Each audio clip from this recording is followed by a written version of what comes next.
Welcome, everyone, to episode 8 of Around the Book. This week, we're going to be going over week 7 of NFL, I believe, and week 8 of college football as well as some NBA futures. A little bit better of a week this week. For me, and I think none of us went 0 for 4, which was plaguing us the last 2 weeks. I think that's a step in the right direction. We're still looking for that elusive 4-0 week, but maybe this will be the week. But I will just get started. I went 2 for 2, both my underdogs. I don't know how. My underdogs are my best bets this year, but they're hitting, and I'm not going to complain about it too much. The Jets took down the Eagles. I just knew that was going to happen. For some reason in my head, I don't know. The vibes are there, and it hit, so I'm happy about that. I don't really have any gripes except for Louisville, Kentucky.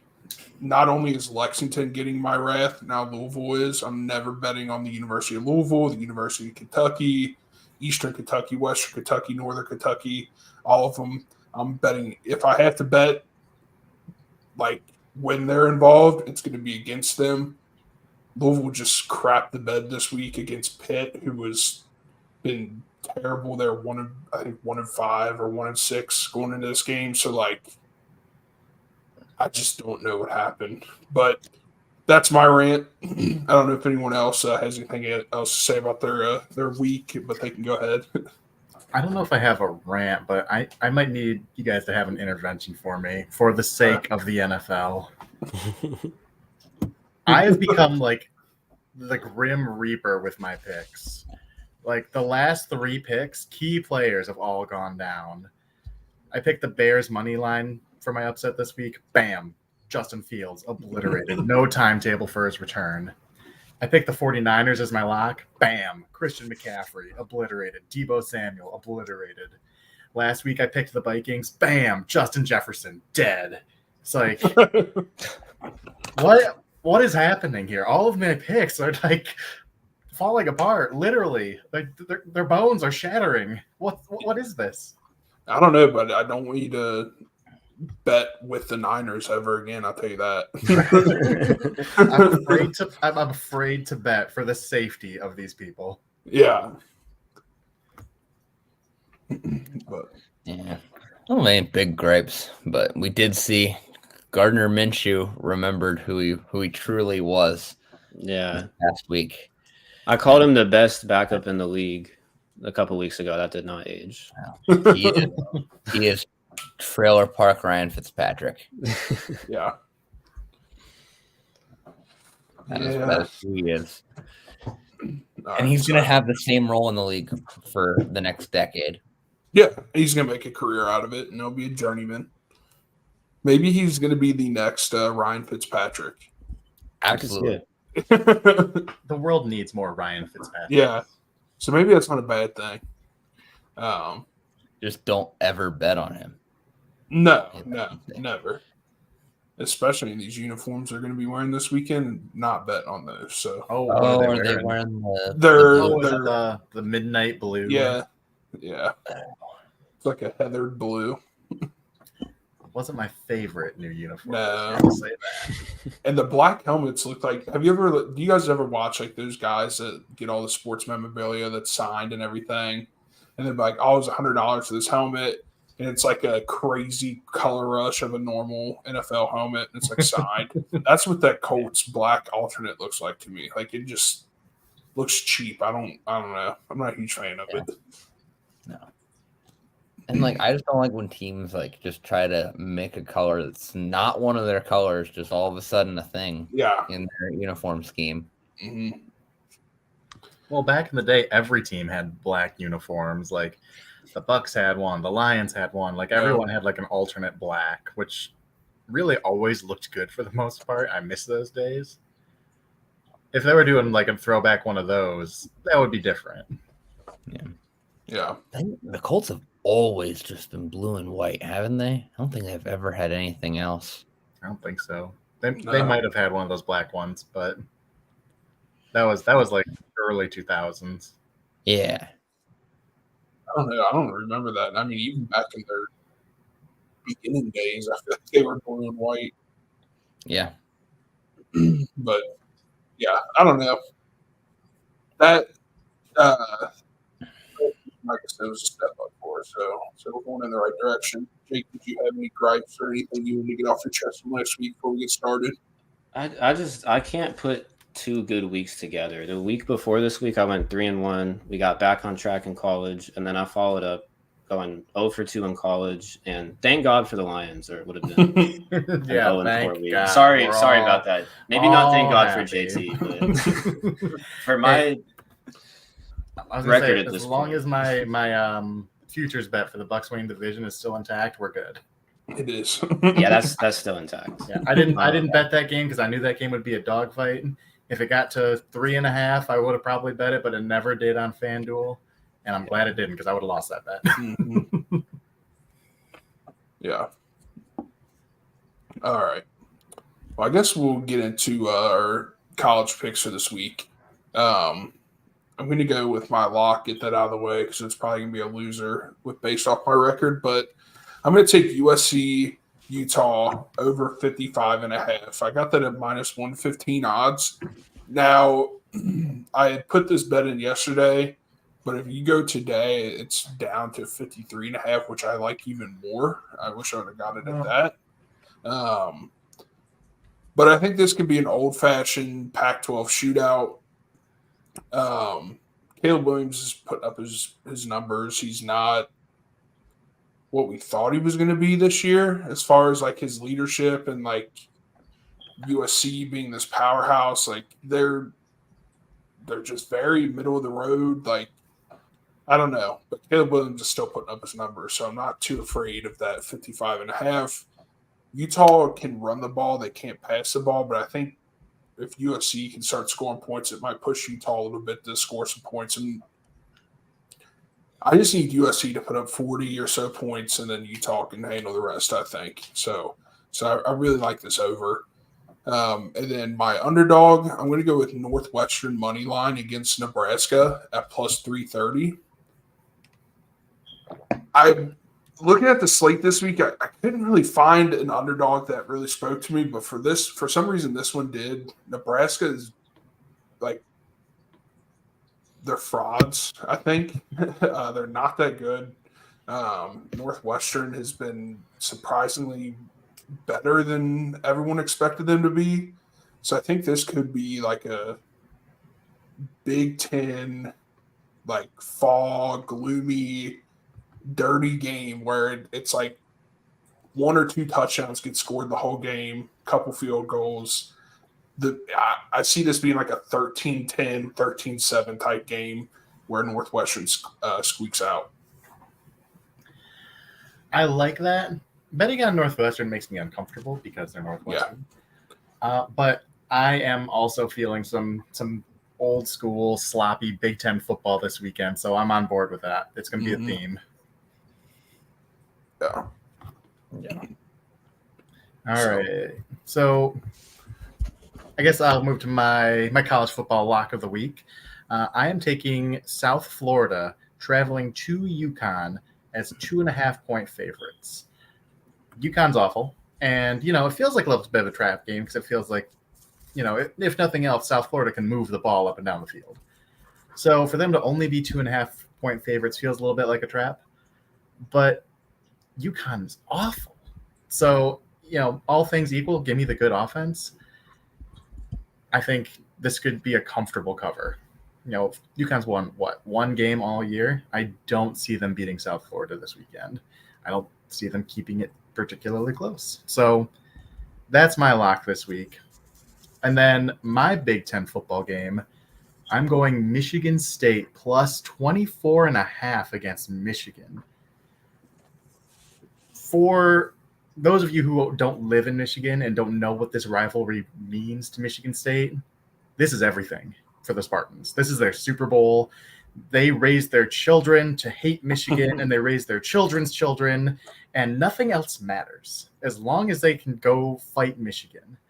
And they'll go and they'll fight and they'll, keep it closer than I probably want them to. But Michigan's going to win this game, and it's going to be a sloppy, in-your-face, gritty Big Ten football game. Michigan State's going to try and grind the clock, try and play physical, stuff the box with 8-9 players. I think it's just going to be closer than 29 or 24 points. So in East Lansing, give me the Spartans this weekend. I like it. Love the UConn pick. UConn shouldn't be getting less than a touchdown against anybody. I wouldn't trust UConn to cover 3 points against the London Silly Nannies. It's bad. So on to my lock of the week, I'm taking Duke plus 14 against Florida State. The disrespect that Duke's being shown from one slip up this year is just ridiculous. I mean, they're not a bad team.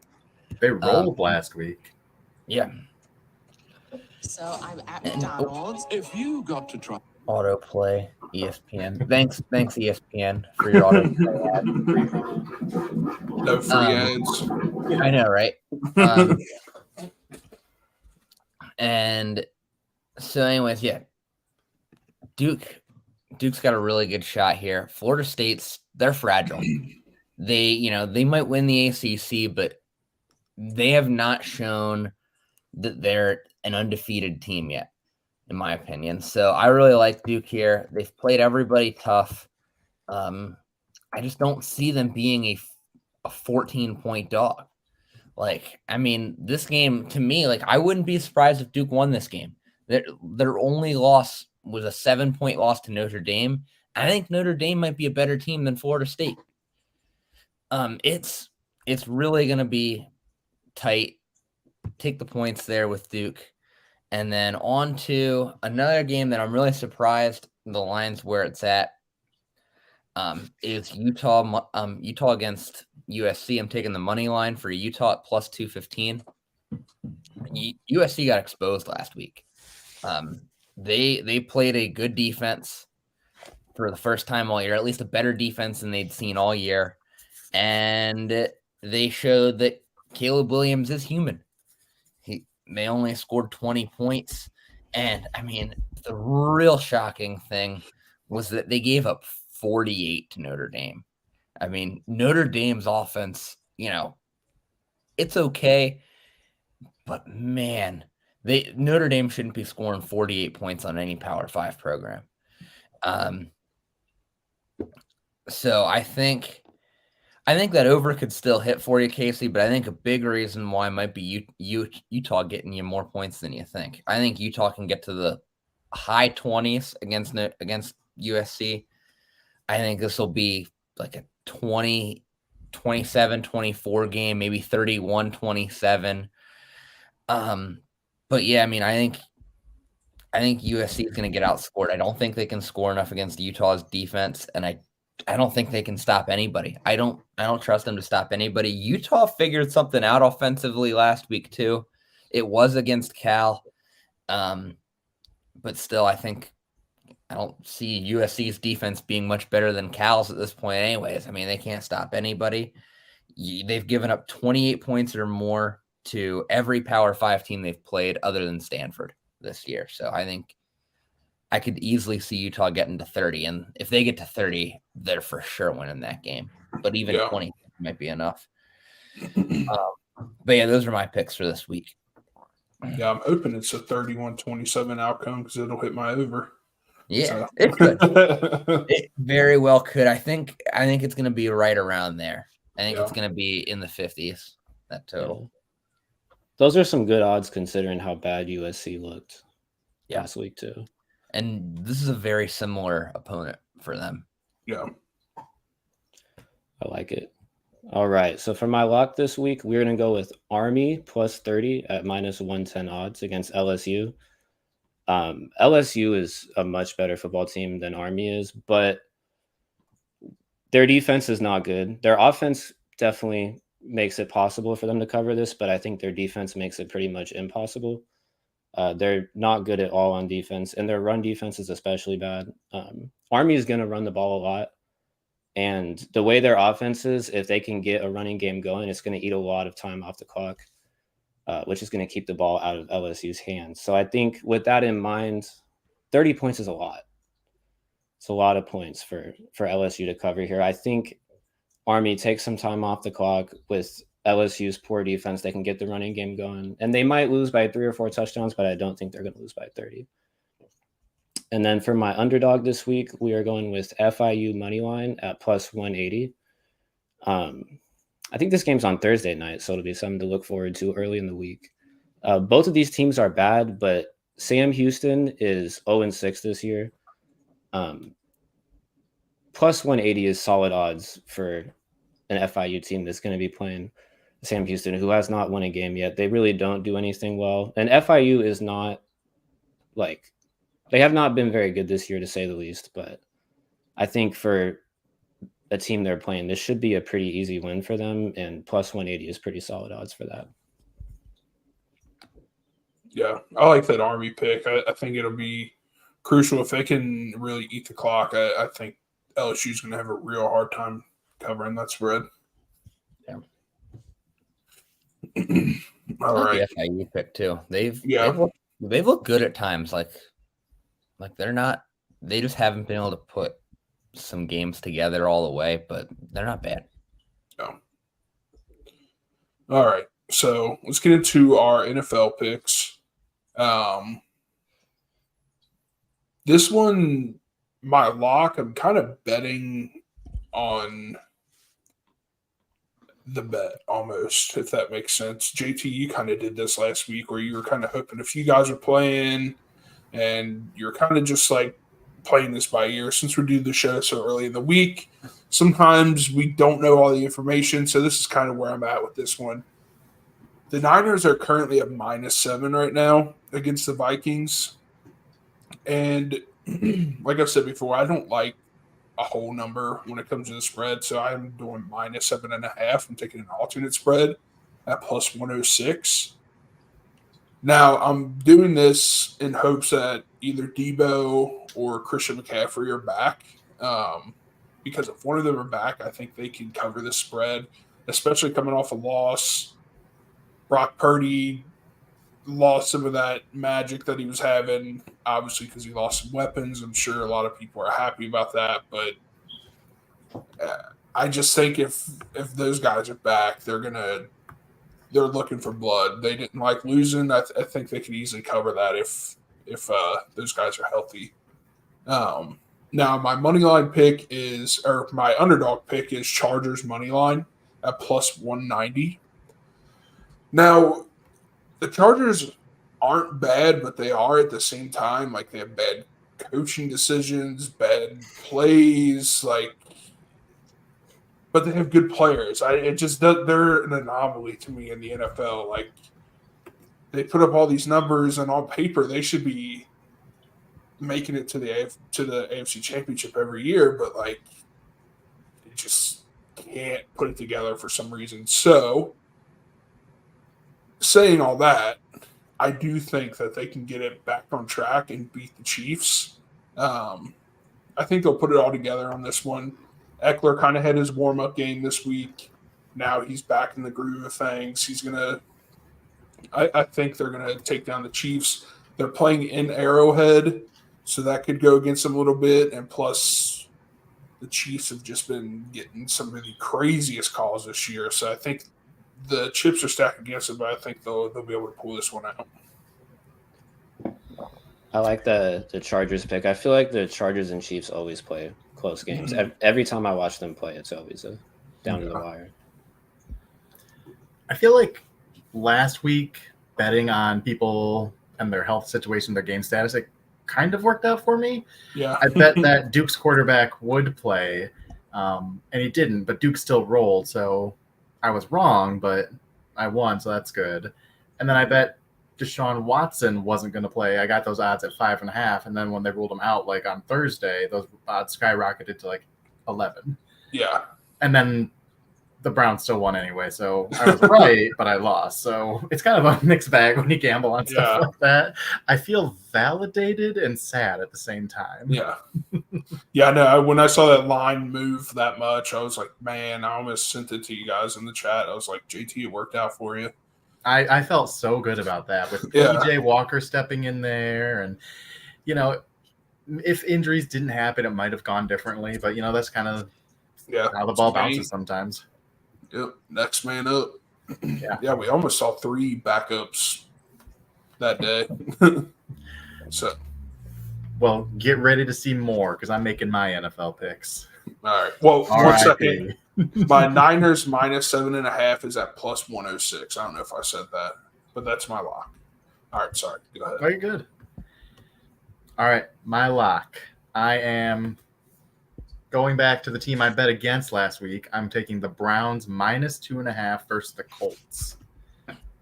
I don't understand the line, and I have to go check it right now because I feel like the Browns should be significantly more favored against a team that doesn't have a starting quarterback. But they're there. Browns are playing the Colts, so I love this defense. Yeah. I love this offensive line. I like the weapons on this team. We got to see PJ Walker function in this offense last week, and I used function lightly, but they were playing the Niners, and that's been the best defense in the NFL.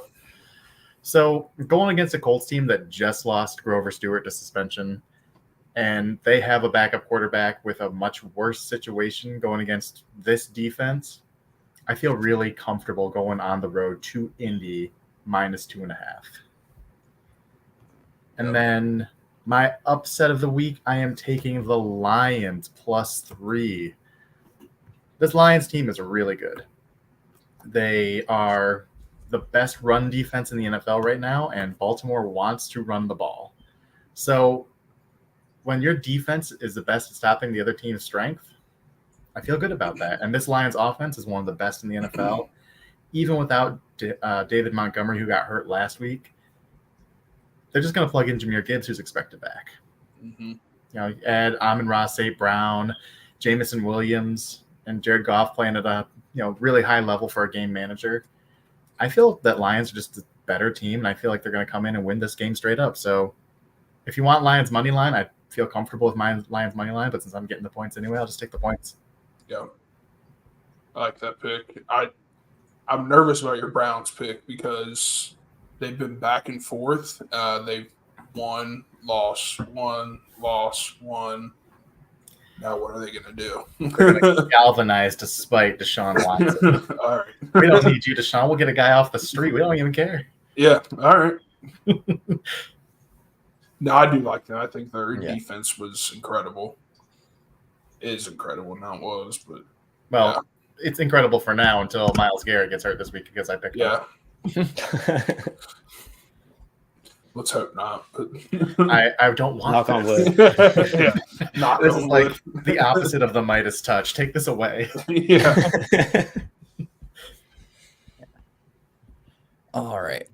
So I'll get into my lock of the week. Speaking of defense, I think you're going to see a big defensive struggle in this Raiders-Bears game this week, probably by default. I'm taking the Raiders under again, even all the way down to 37.5. The sports books, they're really trying to get the Raiders to hit an over because they haven't hit one yet this year. But with the possibility of, let's put it this way, Jimmy Garoppolo versus Justin Fields wasn't going to light up the scoreboards anyways. But now we're looking at Aiden O'Connell versus Tyson Bagent. I think is how you pronounce it. Bad. Not great. Is it Bagent? I don't know. However you pronounce it. Not good, Gent. Yeah. It's going to be rough. Also, like low-key, the Raiders defense hasn't looked bad the last couple weeks. They're slowly putting it together. I still think they have the best defensive player in the NFL in Max Crosby right now. And I don't think that's a guy you want a rookie quarterback facing in his NFL debut. So I think that could get ugly. Honestly, the only way the only way this over hits is if the Raiders were to like really steamroll the Bears with some like defensive stops and just really dominate. Like I think the Raiders would have to score 30 plus for this over to hit. And I don't see that happening. I really don't. I don't think the Raiders are capable of blowing anybody out. I don't think Josh McDaniels is capable of blowing anybody out. I think this is going to be ugly 17-16, maybe. I mean, I could even see like 13-10. It's going to be a rough, disgusting game. I would like the under, honestly, all the way to 35. You can do an alternate line. I'll have to look at that. But I mean, 37.5 is a lock. If you were looking for an odds boost, though, I'd go as low as 35 on that.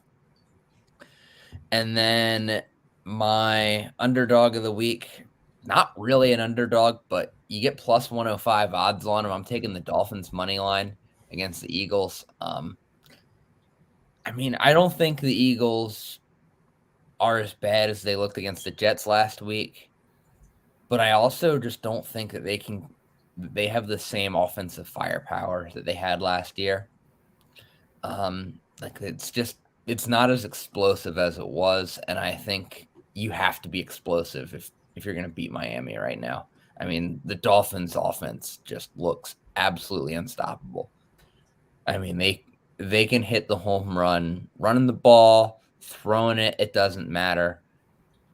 That offense is unstoppable right now. I would take plus odds for Miami against literally anybody right now. That to me is too good to pass up.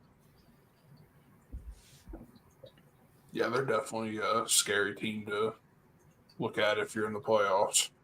I think they're the best team in the NFL, to be honest. Yeah. Yeah. Because their defense is still banged up. Yeah. And they're still lighting teams up. Well, when you can score 40 plus points on a drop of a dime, like you don't really need much defense. No, you don't. Give up less than 6 touchdowns and you'll win. Yeah, exactly. And like they lost a Kane, it didn't matter. Waddle was out to start the season, right? And didn't matter. I mean, that offense is just ridiculous. Yeah, literally Waddle came back and started scoring touchdowns. So it was like instant, like Yep. All right. So we're going to have a little bit of competition this week because my lock is the Ravens -3 against the Lions. Ooh. Bring it. I love the little matchups in this show. But Montgomery's out. Gibbs is coming back. Might still be a little banged up. I think the Lions are going to be throwing the ball a lot with some injuries in the backfield. Baltimore has a really good pass defense. I think they're don't know why I'm tripping over my words. Their pass rush is going to get to Goff and cause some problems. The Lions gave up more sacks in the last 2 weeks than they have throughout the entire year so far. I feel good about the Ravens in this one. This is kind of a little bit of a vibes pick, but yeah, we're going to go with the Ravens -3. We'll see if me or JT comes out on top. And then my underdog, this is really another vibes pick. I'm going with the Steelers money line at plus 136. I believe in the Steelers defense. I believe in TJ Watt, and the Rams stadium is going to be like 85% terrible towels, like at the least. It's going to be a home game. It's going to be loud when the Rams have the ball. I think these teams are pretty evenly matched up.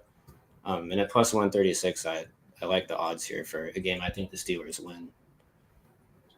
Yeah. I've never met a Rams fan in person. I have one friend who's a Rams fan. Was he a St. Louis Rams fan, or was he just like? He actually was. But only because he likes playing with them in Madden, and he just picked them as his team. But aside from that, I've never met one either. Like even their home games are like away games, like you were saying. Like I don't get it.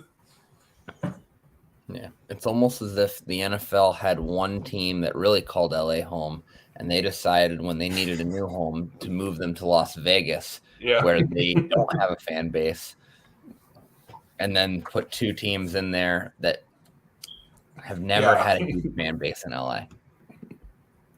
Yeah. Both LA teams and the Raiders stadiums just get taken over. Yep. Like But- every week. There's no home field atmosphere in that entire little area. Yep. But if you put the Raiders in LA, it would be filled with silver and black every week. Yeah. Heck, do you guys see at the Chargers game, that Yeah. Chargers Cowboys fight? The video of the fight, there's just some random guy there in a Raiders jersey breaking up fight. Yeah. Which is Players aren't even surprising. playing. Yeah. He was just like, he just draws it into himself because he's got the Raiders jersey on. He doesn't feel like they need to fight. He was trying to keep the peace. It was funny. Yeah. But yeah, I don't know. I think we're gonna have a good week this week. So last week we did NHL futures. NBA futures is what we're gonna do now. The season starts, I think, next week is when regular season starts. It's coming up pretty quick here, I think. Yeah. But I think it's either next week or the week after. But we wanted to get our futures in before that started. I'm hand up, like I'm not going to be an NBA expert. I'm a very casual fan. I still know my way around it. I feel comfortable enough to bet on it. But my futures are going to be boring, I think, to some people, but I want them to win. My first one is the regular season MVP. I'm going to go with Jokic at plus 430. I love that dude. The way he could give 2 shits less about playing in the NBA. He's like, I want to buy this horse. I'm looking at horses. I want to go home. Like, he hates being in the NBA, it seems, but he's just so good. I think the lack of him caring just makes him even better somehow. So I went with him at plus 430 for regular season MVP. Now this next one, I'm planning on hedging out of it. I'm not going to lie to you, and I'm hoping that this is like a deep run and like a magical run for NBA Finals champion for the Golden State Warriors at plus 1400. Hear me out. That dynasty has had guys come in, guys leave. There's still a core group of guys there. They added Chris Paul. Chris Paul's old. He's old news in the NBA, but he's still a decent player. I think Golden State can somehow bring it together and make a somewhat deep run in the playoffs. I don't know what it is, but I just feel like just like a couple years ago when they won it all, like no one was really expecting that, I don't think. So I think something like that's going to happen again. Steph Curry can still shoot the ball from anywhere on the court. I just think this might be their one last big hurrah. Hopefully win one, and then everything just disappears, and all that's left is this amazing memory we all got to see them play. So that's what I'm going with. I mean, it's hard to bet against Steph Curry. Yeah. He just keeps going and going. Even the last championship they won post Kevin Durant, that was surprising to me. I thought they were done. I thought they didn't just have it left in the tank, and boom. So as long as he keeps draining threes and Clay keeps draining threes, everything else changes, but that stays the same. Can't rule him out. Yeah, that's what I'm saying. I think at plus 1400, it's just hard to pass up on this. I think if they have great regular season, even if they just make the playoffs, if you're someone that likes to hedge out of your futures and you're hunting for large odds, I think this is a perfect one to jump in on. Well, I'm going to go much more basic with my NBA champion pick. I'm picking the Milwaukee Bucks at plus 380. They still have Giannis, who might be the best player on the planet. They just traded for Dame Lillard, who can space the floor. He's one of the best scorers, one of the best shooters in the league. And they still have a lot of that core there, kind of the same thing. Brooke Lopez and Middleton, they can space the floor really well. Giannis is maybe the best defensive player in the game. And I just really like him facilitating, driving the lane, getting the ball to his shooters. I think they're going to be the team to beat, not just in the East, but in the NBA. And for a lot of those same reasons, I'm picking Giannis to be my MVP at plus 600. You know, he's going to score. He's going to drive. No one can stop him. He's going to kick it to Dame. No one's going to stop that. His points are going to be up. His assists are going to be up. His defense is always great. I think he's going to break the streak of these big man MVPs. Giannis going back to the mountaintop. You said he's at plus 1,600? 600. Oh, 600. Oh, I thought you said plus 16. I was like, I'm about to go put that in right Yeah. now. Crazy. And then I'm doing a long shot one with my sixth man of the year. I'm going Jaden Ivey at plus 10,000. He was the 4th overall pick in the 2022 draft. He had a really strong rookie year. He's explosive. He shot it a lot better than I expected. And Monty Williams, new Pistons head coach, is moving him to the bench because he wants some more experience in the starting lineup. He's going to be a spark plug off the bench. He's going to drive and get those thunder dunks that everyone loves to see. He could be in the dunk contest. And he's going to be leading that second unit for the Pistons. So I expect the Pistons to take a nice step forward this year. Monty Williams is one of the best head coaches in the NBA in terms of developing guards. So Jaden Ivey, breakout sophomore season, 6th man of the year. I like those picks. I was tempted to take the Bucks. I'm actually, for my title pick, I'm going with another kind of trendy pick like that, like not super long odds, but I like the value a little bit more for the Suns at plus 650 to win the title. I also think they might maybe not winners, but at least tied with the Bucks. I think they came out just as good as the Bucks, if not better. Out of that trade, I think swapping DeAndre Ayton out for Nurkic at center, I think is huge. And I think they just added a little bit of depth in that trade. I think, not only do you have KD and Devin Booker there, but I think you have, Nurkic is a good center for what they want to do. And they have the depth pieces that you need for a title run. They have guys like Grayson Allen. Regardless how you feel about Grayson Allen as a human being, those types of, athletic guys with good size that can, guard multiple positions and hit shots. Those are the guys. Having several of those on your bench, that's how you win titles. I think the Suns are set up for a title run this year. And then I do have a long shot pick. We have something new this year in the NBA, the in-season tournament. I think it's going to be really interesting to see how serious teams take it and how players take it specifically. And for that reason, I'm taking the Miami Heat at plus 1,500 to win the in-season tournament.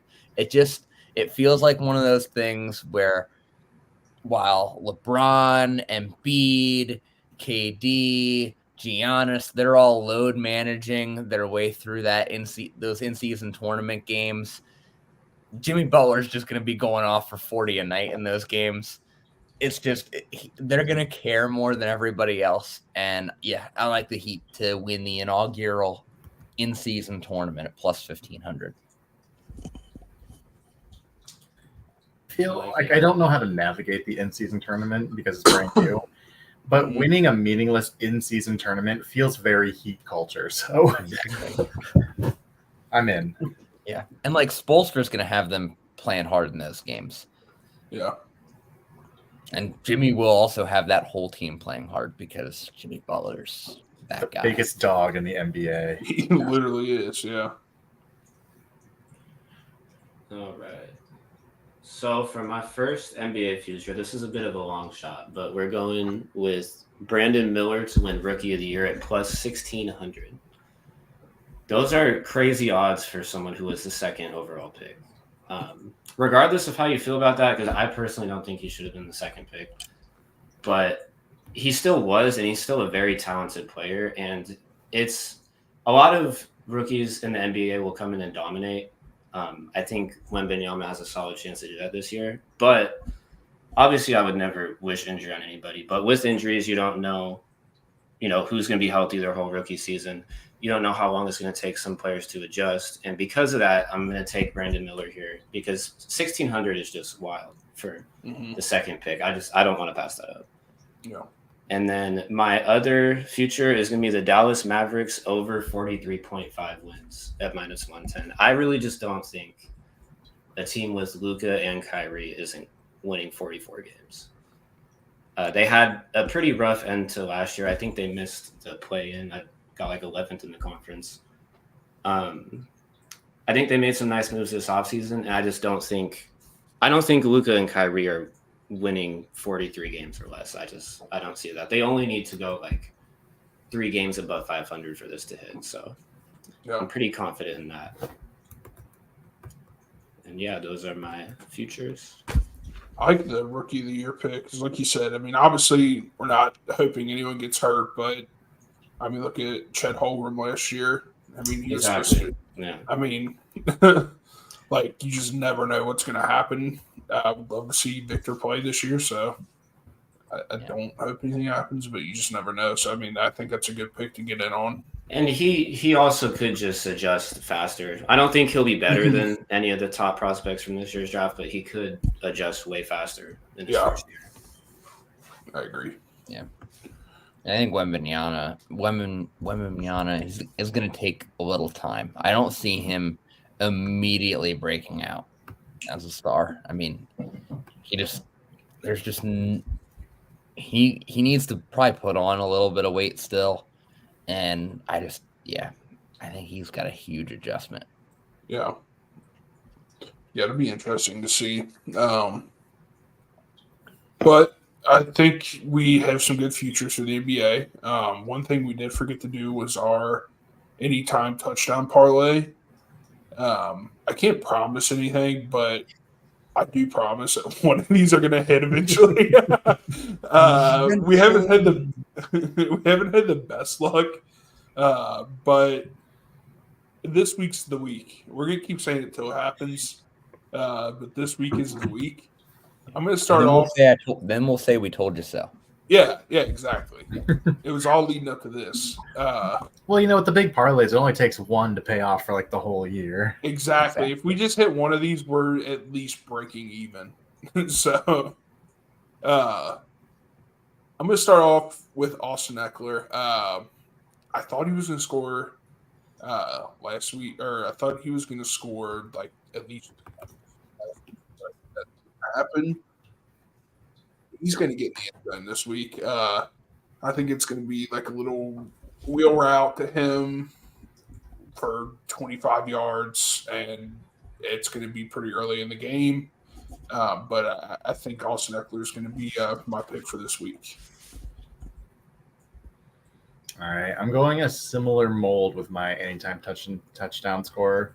I'm taking Alvin Kamara plus 135. Thursday night football, so we'll bury this parlay early. I always gotta love that.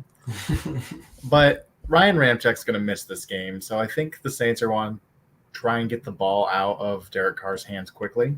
And Kamara is still very dangerous in open space, so I could see him getting a quick pass, a screen, making a couple of guys miss, cutting his way into the end zone.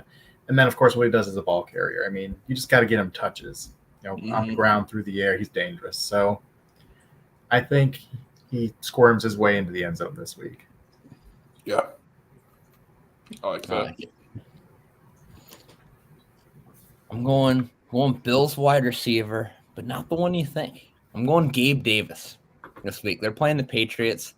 The Patriots just don't have the guys they want to play a tight man coverage. There's going to be a lot of gaps. Look for in the red zone for Gabe Davis to just find something. I really like them to get him open. He's been a big red zone target for them this year. I mean, he's the guy that just gets lost in coverage. And also, we all know Bill Belichick every week likes to take away every team's best player. They're going to focus on Stephon Diggs. And I think you're going to see Gabe Davis eat. We saw it last week in their Raiders-Bills game. They took away Devontae Adams. Jacoby Myers had a huge day. I think the same thing happens to Gabe Davis this week. Mm-hmm. I like that. I like it. All right. I'm going to go with – I was looking at Diggs. I don't really want to take two Bills players, so I was also looking at Kenneth Walker, who I'm going to take. I like that. He scored in 4 straight weeks, and they're playing the Cardinals.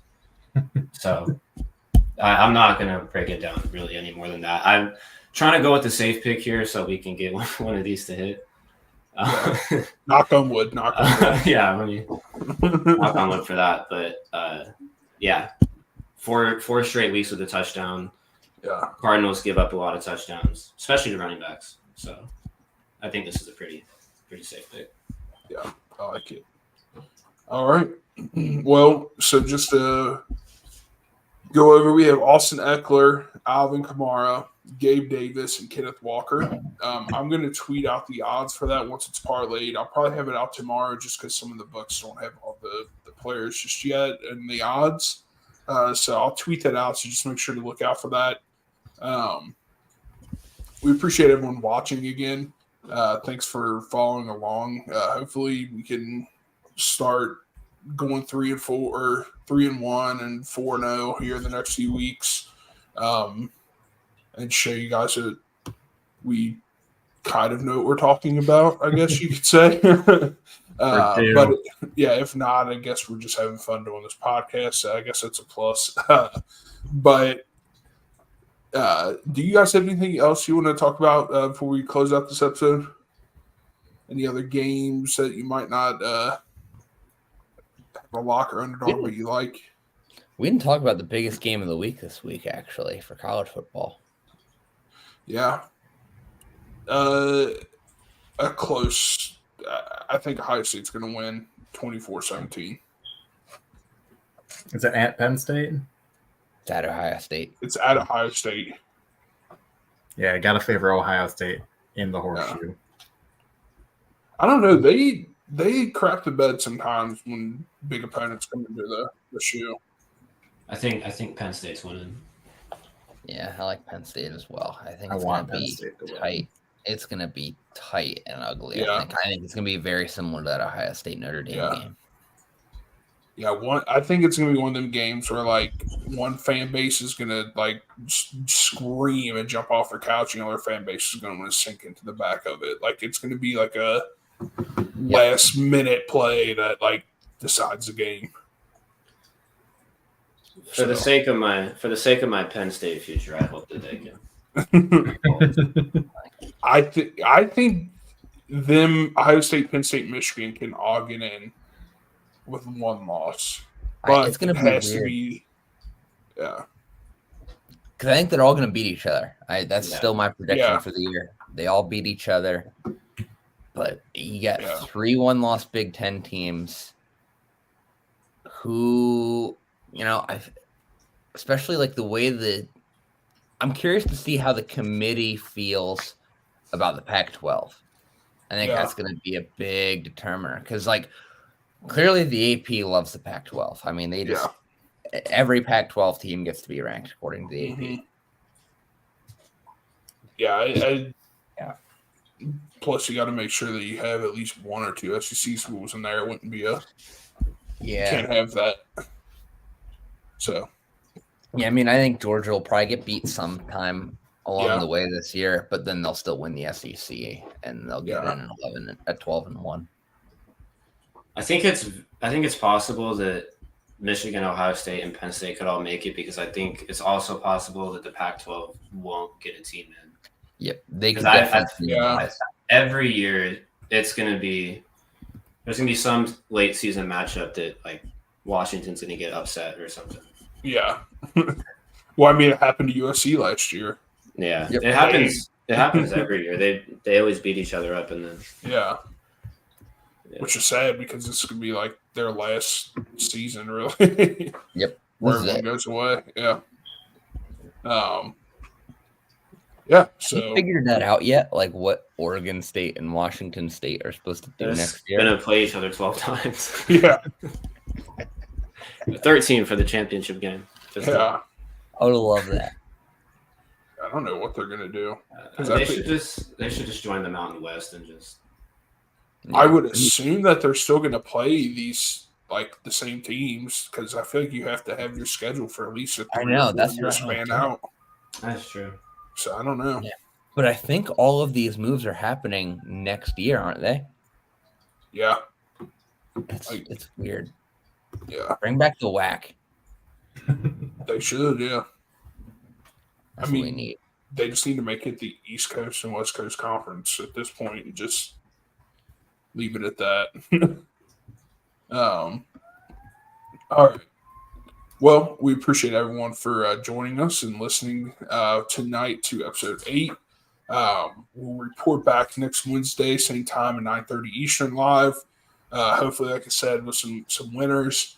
Obviously, with the anytime touchdown parlay, this week's the week.